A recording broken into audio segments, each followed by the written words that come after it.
नमस्कार, good evening. उम्मीद करता हूँ आप लोग सभी अच्छे होंगे। मैं प्रभास शर्मा एक बार आपका फिर से स्वागत करता हूँ अपने नए वीडियो में। ये वीडियो मैं 2 महीने के बाद बना रहा हूँ, इसके लिए मैं माफ़ी भी चाहूँगा कि काफ़ी लंबे समय के बाद ये वीडियो बना रहा हूँ। तो ये लंबे समय के बाद सिर्फ इसलिए बना रहा हूँ कि पिछले वाला वीडियो अगर आप मेरा देखेंगे तो मैंने उसमें काफ़ी कुछ चीज़ें कवर कर दी थी और मैंने उसमें बोला था कि अगले 2-3-4 महीने तक मार्केट में क्या मूवमेंट रह सकते हैं। तो उन चीज़ों पर मैंने बात कर ली थी। उसके बाद से ऐसा कुछ कोई इवेंट आया नहीं मार्केट में, क्योंकि एक ही तरीके का मार्केट चल रहा था, ऊपर जा रहा था फिर नीचे आ रहा था या रेंज बाउंड हो रहा था, बहुत डल मार्केट हो रहा था और हम रेगुलर एक सेलिंग प्रेशर बाज़ार में देख रहे थे। लेकिन अब बहुत कुछ चेंज हुआ है, डेटा में चेंजेस हुए हैं, मार्केट की चाल में चेंज हुआ है। तो इसलिए मैं आज ये वीडियो आपके लिए रिकॉर्ड कर रहा हूँ। आज आप मेरा वीडियो थोड़ा अलग सा देख रहे होंगे। मेरे पीछे आप लोग बैनर देख रहे हैं जिस पर लिखा हुआ है जागते रहो, और ब्लू लाइट भी है साथ में। तो ये जागते रहो, मैंने आज का एक टॉपिक लिया है। ये टॉपिक मैंने इसलिए लिया है क्योंकि कुछ महीनों से मैं देख रहा हूँ कि मार्केट आपको सुला दे रहा है।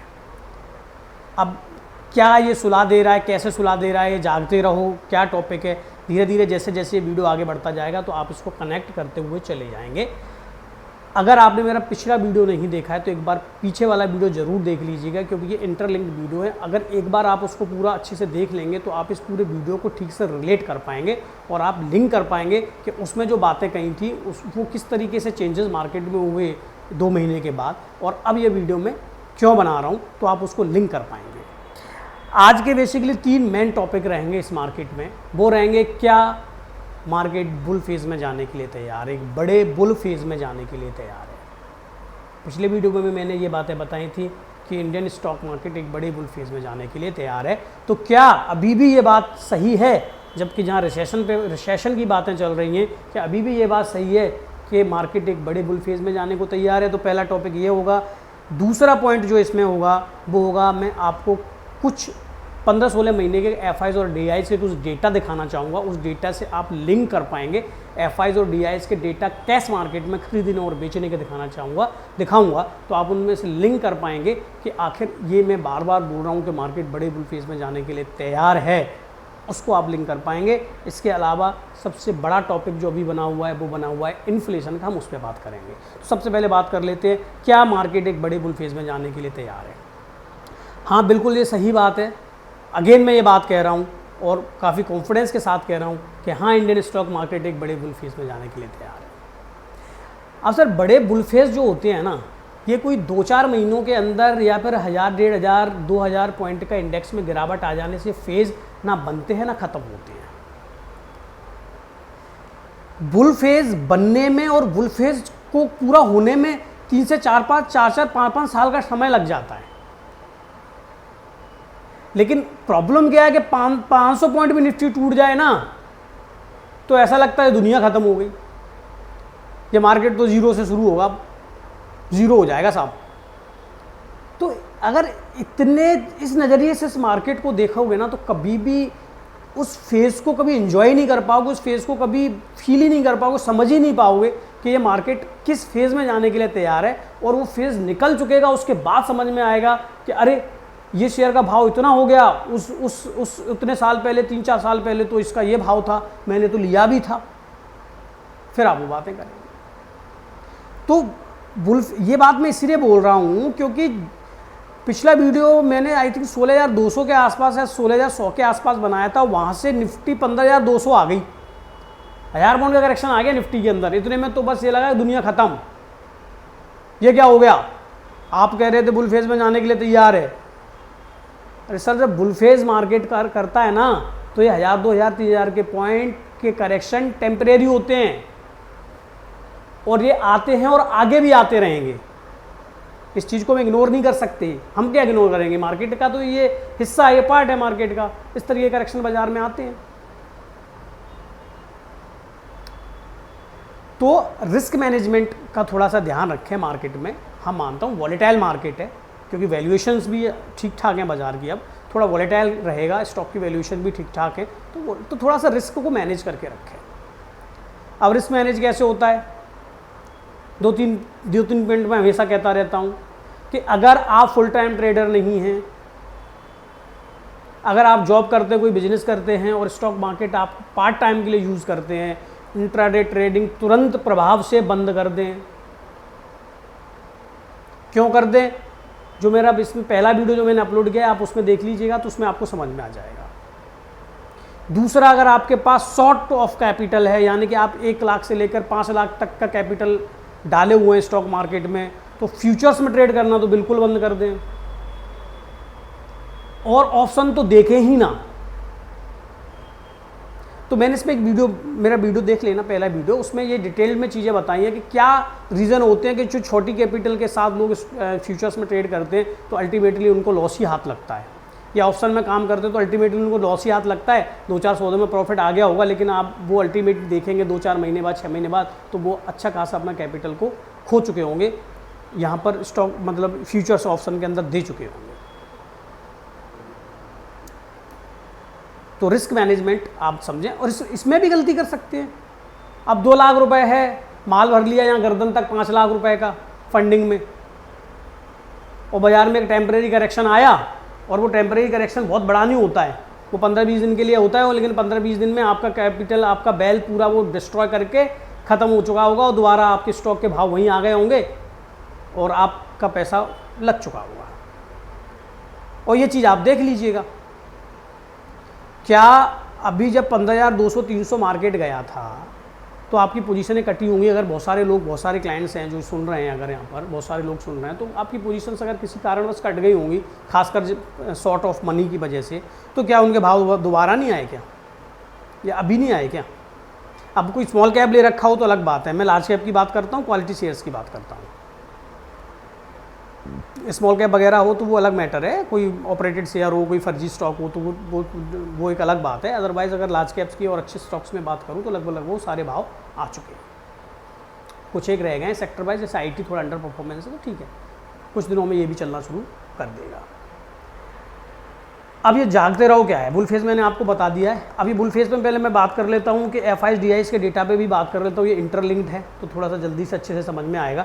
ये देखिए FIs और DIs के डेटा मैं आपको दिखा रहा हूँ, अभी आपको इस कंप्यूटर स्क्रीन पे जो दिख रहे हैं ना, ये अप्रैल 2021 से लेकर और जुलाई 2022 तक FIs के द्वारा बेचे हुआ फिगर है। स्टॉक मार्केट में रेगुलर कैश मार्केट में बेचा है, कैश मार्केट से मतलब होता है स्टॉक होल्डिंग में से बेचा हुआ माल है ये, फ्यूचर्स का डेटा मैं ट्रैक नहीं करता हूँ, ठीक है ना।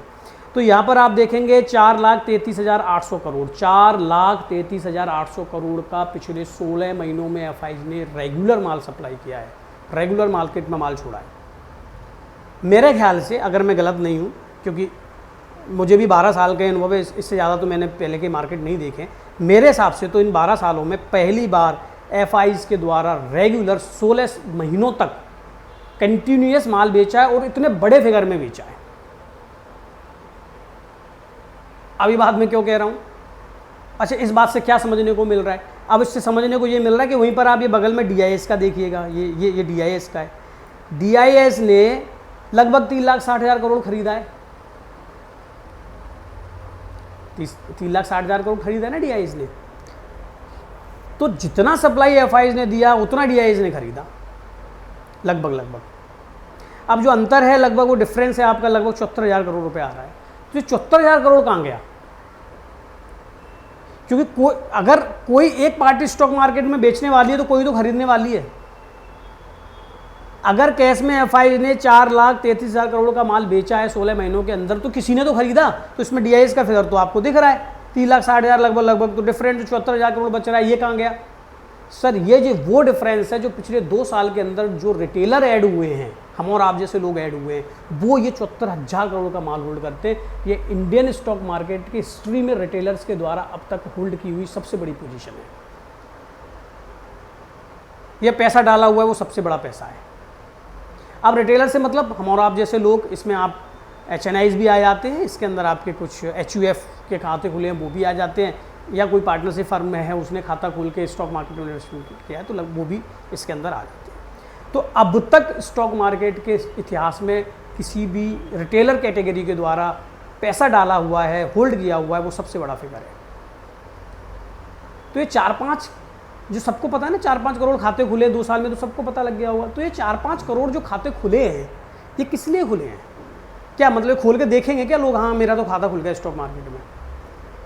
खरीदेंगे ना, खरीदेंगे तो डिमांड और सप्लाई का ही तो खेल है शेयर बाजार के अंदर। और ये मैं अभी नहीं कह रहा हूँ, ये डेटा बता रहा है। एफआईज अगर इतना बड़ा माल बेच चुका है ना, उसके बाद क्या करेक्शन आया, 18,600 से 15,200 तक तो आप पहुँचे।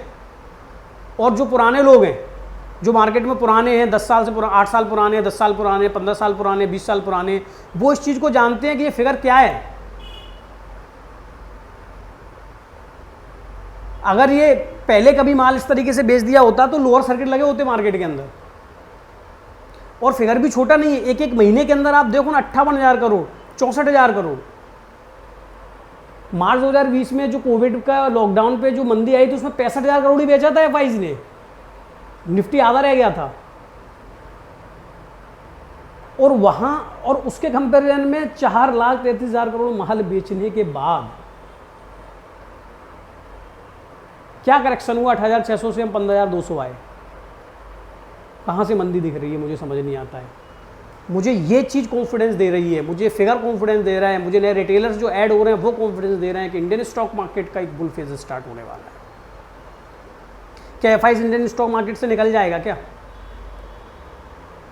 ऐसा हो सकता है। जिस कंट्री में सबसे ज़्यादा यंग पॉपुलेशन, जिस कंट्री में सबसे ज़्यादा कंजम्पशन स्टोरी चल रही है, कंजम्पशन थीम चल रही है, जहां 5 ट्रिलियन इकोनॉमी करने की बातें हो रही हैं, वहां से एफआई चला जाएगा क्या? आएंगे, ये भी वापस आएंगे। और 1 लाख करोड़ बेचना होगा, बेच लेंगे, फिर अल्टीमेटली वापस आना पड़ेगा ना। तो इस गेम को समझो। अब हम बात करते हैं कि जागते रहो। जागते रहो ये है कि देखो आप सर सीधी सी बात समझ लीजिएगा कि जब 15,200-300 मार्केट गया था, तो मैं एग्जैक्टली तो नहीं कह सकता कि 15,200-300 से ही मैंने मेरे कस्टमर्स को फ़ोन करना शुरू कर दिया था। आई थिंक 15,400, 500 या 600 से मैंने फ़ोन करने शुरू किए थे कि हाँ अभी एक रिवर्सल, एक ये जो डाउन ट्रेंड मार्केट का चल रहा था उसका एक बॉटम हो चुका है, अब यहाँ से एक रिवर्सल की तैयारी है। तो आप में से बहुत सारे मेरे कस्टमर्स हैं, आपके पास ज़रूर मेरे यहाँ से फ़ोन आए होंगे कि ये मार्केट में भी पैसा डालिए, लेकिन कुछ लोगों ने डाला, कुछ ने नहीं डाला। मैं जानता हूँ कि इस तरीके के जब मार्केट में गिरावट होती है तो एक घबराहट होती है और वहाँ पर पैसा डालना बहुत मुश्किल होता है, लेकिन जो हिम्मत करके वहाँ पैसा डाल देते हैं उनको रिवार्ड भी फिर मिलता है, जो आप जुलाई में देख सकते हैं जिस तरीके से मार्केट ने रिटर्न दिया है। और ये तो सर सच्चाई है, स्टॉक मार्केट आपको पूरी साल का रिटर्न वो 2-3 महीने में ही दे देगा। अब बस वो 2-3 महीने देखने हैं वो कौन से आने वाले हैं। तो वो ये फेज स्टार्ट हो चुका है। तो ये जागते रहो मैंने इसलिए किया है क्योंकि जब 15,200 गया था तो मार्केट आपको सुलह कैसे रहा है? सुलह ऐसे रहा कि जब 15,200-300 के आसपास निफ्टी गया था ना, तो आपको 14,000 दिखाया जा रहा था, 13,500 दिखाया था, 12,000 दिखाया जा रहा था, प्री कोविड लेवल दिखाए जा रहे थे, लेकिन आपको माल नहीं खरीदने दिया। हो सकता है कुछ लोगों ने खरीदा हो, मैं ये नहीं कहता हूँ कि सारे लोगों में से खरीदा ही ना होगा, लेकिन मोस्टली लोगों ने माल नहीं खरीदा। माल नहीं खरीदा, मार्केट ने एक बॉटम आउट बनाया, बॉटम बनाने के बाद आज हम देख रहे हैं कि वहाँ से लगभग 2,000 पॉइंट की रैली हो चुकी है। तो उस समय तो मंदी में मंदी दिख रही थी, ठीक है ना। और अब एक नई चीज़ चल रही है, वो चल रही है अब मतलब नई चीज़ क्या चल रही है कि मार्केट आपको फिर से सुला रहा है रिसेशन के नाम से। कैसा रिसेशन आने वाला है, माल मत ले लेना, रिसेशन आने वाला है, मात मत ले लेना। रिसेशन का डेटा में दिख रहा है क्या? अभी 2 दिन पहले इंडिया के अनएम्प्लॉयमेंट क्लेम डेटा आए थे, उसमें दिख रहा है क्या? यूएस के आप अनएम्प्लॉयमेंट क्लेम का डेटा उठा के देख लीजिएगा, मंथ और मंथ ट्रैक कर लीजिएगा, क्या वो रिसेशन आपको दिख रहा है क्या उन डेटा के अंदर? स्लो डाउन इकोनॉमी में ज़रूर है, इस चीज़ को मैं भी एक्सेप्ट करता हूँ। स्लो डाउन और रिसेशन दोनों में बहुत फ़र्क होता है। और स्लो डाउन कई बार छोटे छोटे समय के लिए आता है, 3-4 महीने के लिए कई बार इकोनॉमी में स्लो डाउन आ जाते हैं, और उसके बाद दोबारा से सप्लाई डिमांड सबसे मैन्युफैक्चरिंग सप्लाई डिमांड सब कुछ ठीक हो जाती है, इकोनॉमी फिर चल पड़ती है। और फिर ये फिगर जो आपने देखा है ना, अगर इसमें 3,60,000 करोड़ डीआईएस ने खरीदा है, तो डीआईएस में कौन कौन है? इंडियन म्यूचुअल फंड कंपनियां हैं, फंड मैनेजर्स हैं, हैज फंड है। तो क्या ये फंड मैनेजर्स नहीं समझ पा रहे हैं कि रिसेशन आने वाला है और रेगुलर खरीदे जा रहे हैं? हाँ, एफआईज बेच रहा है। वो एफआईज क्यों बेच रहा है उसकी अपनी वजह हो सकती है, उसकी शायद जो मुझे ये वजह समझ में आती है वो ये है कि अब देखो क्या है कि बहुत सारे लोगों को तो ऐसा लगता है ना कि ये इंडियन स्टॉक मार्केट ना स्टार्ट ही मार्च 2020 के बाद हुआ है, उससे पहले भी तो था, 12,000 के लेवल थे ना। तो क्या उस समय बहुत सारे एफआईज ने पैसा 12,000 के लेवल पे लगा रखा होगा, अब उनके यहाँ से भाव आ गए या भाव से ऊपर चला गया, तो क्या एफआईज में मतलब क्या रहता है, एफआईज में कौन कौन होते हैं, जो बाहर के पेंशन फंड हैं, जो विदेश के अदर स्कीम फंड्स होती हैं, ठीक है ना, डिवेंचर्स वाले वो लोग जो होते हैं, जो इस तरीके से पैसा उठाते हैं, वो लोग भी तो पैसा लगाते हैं यहाँ पे।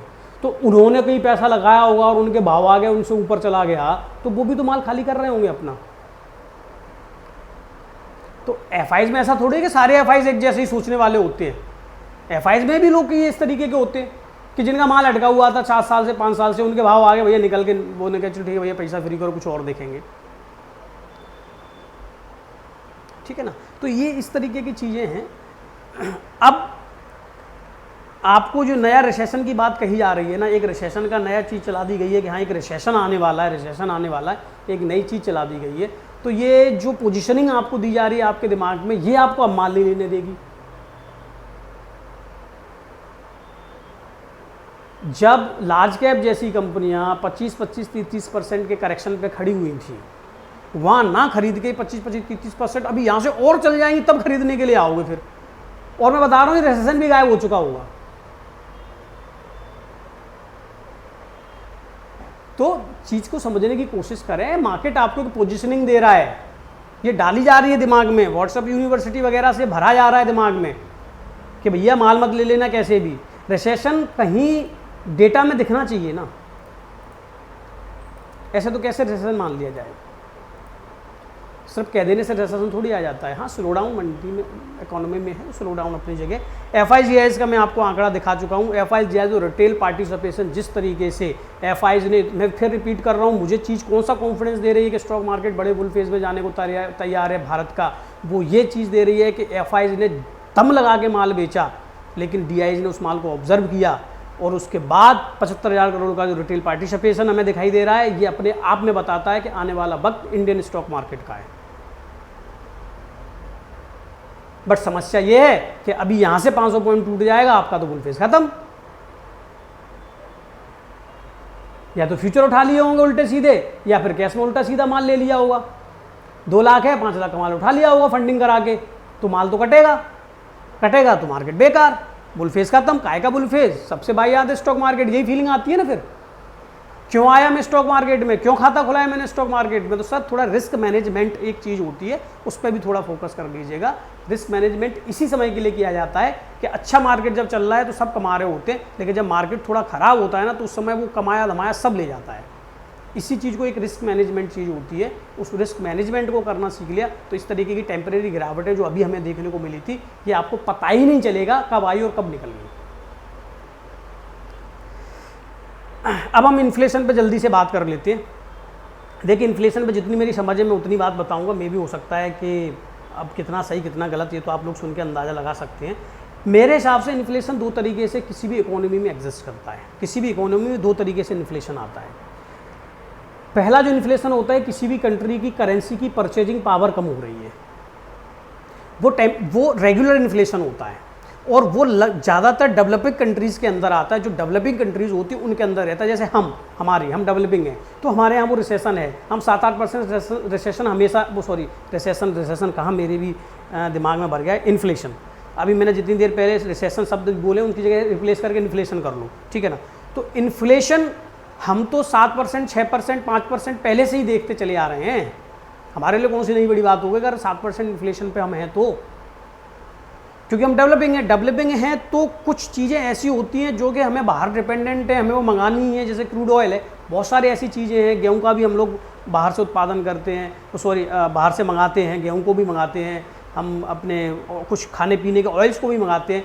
तो कुछ चीज़ें ऐसी हैं जो चलते टाइम बीइंग हमारे करेंसी की परचेजिंग पावर है उसको थोड़ा कम करती हुई चलती है। तो वो इन्फ्लेशन इकोनॉमी के लिए ठीक भी होता है और वो इकोनॉमी में एग्जिस्ट भी करता है। लेकिन अभी जो हम इन्फ्लेशन अमेरिका में देख रहे हैं, अब हम अमेरिका यूएस की बात कर लेते हैं, जो 9% जो कि 40 साल में सबसे हाईएस्ट इन्फ्लेशन से अमेरिका अभी गुजर रहा है। क्या ये इन्फ्लेशन अमेरिका की करेंसी जो है उसकी परचेजिंग पावर के कम होने से हो रहा है? डॉलर तो पूरे विश्व में मजबूत हुआ है, जितनी भी करेंसी उनके मुकाबले डॉलर तो मजबूत हुआ है ना, तो परचेजिंग पावर डॉलर की तो कम नहीं हो रही। तो ये जो इन्फ्लेशन आया है ये सप्लाई शॉर्ट का इन्फ्लेशन है।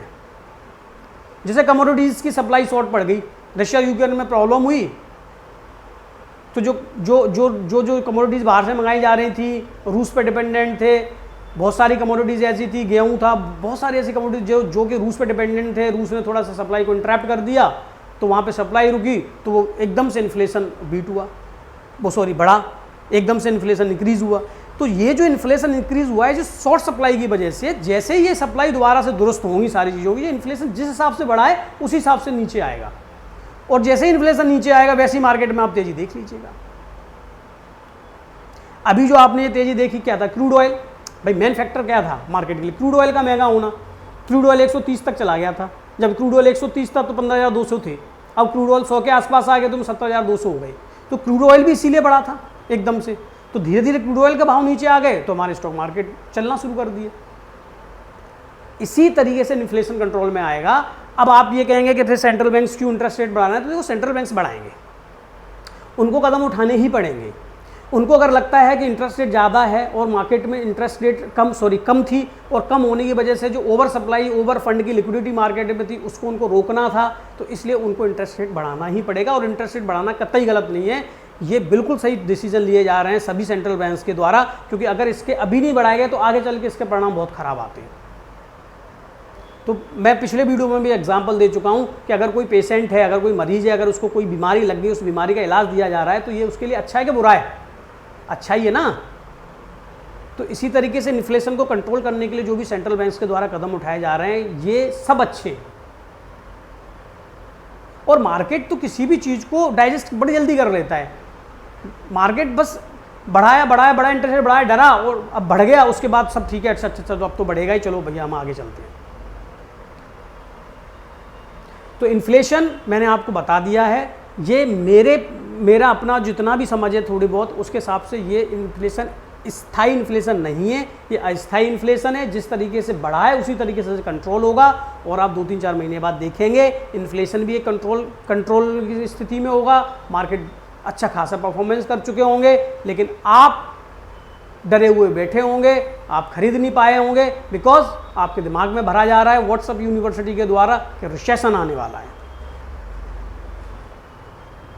भाई डेटा तो नहीं बोलता, और मैं डेटा को मानता हूं।